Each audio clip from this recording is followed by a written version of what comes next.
And you've asked me to talk to you about another one that is like that fight, and has actually been the work of my life, and that's immigration reform.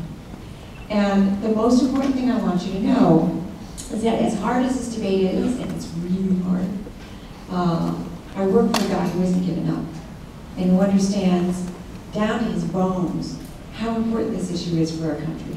And he's not doing it because there's any particular constituency that cares about it. That's important, but that's not the reason. We're engaged in all the things that you heard the speaker tick off, all the accomplishments that we fought for so hard in the first 2 years, the work that we're doing now on jobs and the economy, the work that we're doing in the budget debate, and the work that we're doing in immigration reform, all the things that the President has pulled together in his goal to win the future, to position ourselves, to position you to be the leaders in the global economy of the future. That's the thing that they have in common. And the reason immigration is part of that litany is because it is essential to winning the future. We cannot hope to get where we need to get and build a robust economy of the future that will sustain your lives and your children's lives on a broken immigration system. There is an economic imperative to accomplish immigration reform. If you watch the President, the speech that he gave in El Paso, if you haven't seen it, I encourage you to see it. You'll see that this is somebody who is deeply committed, but who recognizes that if it's just him, we're not going to be able to get this done.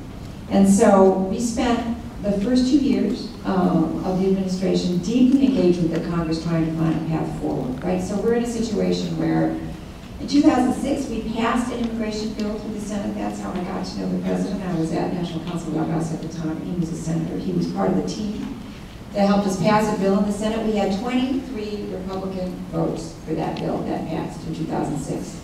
In 2007, we took another bipartisan bill to the Senate floor, and our support collapsed. We lost something like 17 of those votes.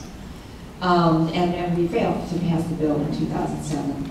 And our Republican support has been on that trajectory ever since. So right, we get to last December, after passing the DREAM Act through the House for the very first time, right?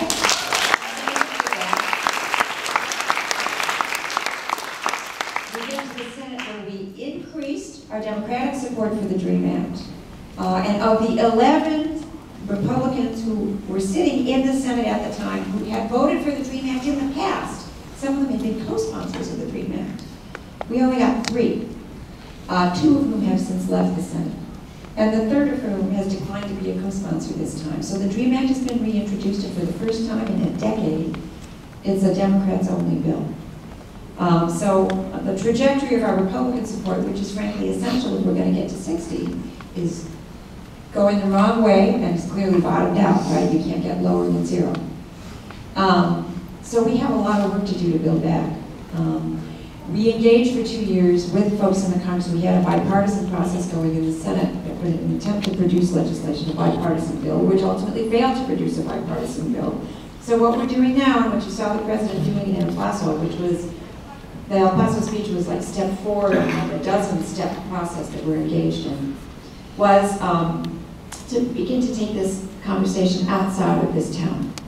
And to take this conversation around the country. The President is prepared to do that. He's leaning in.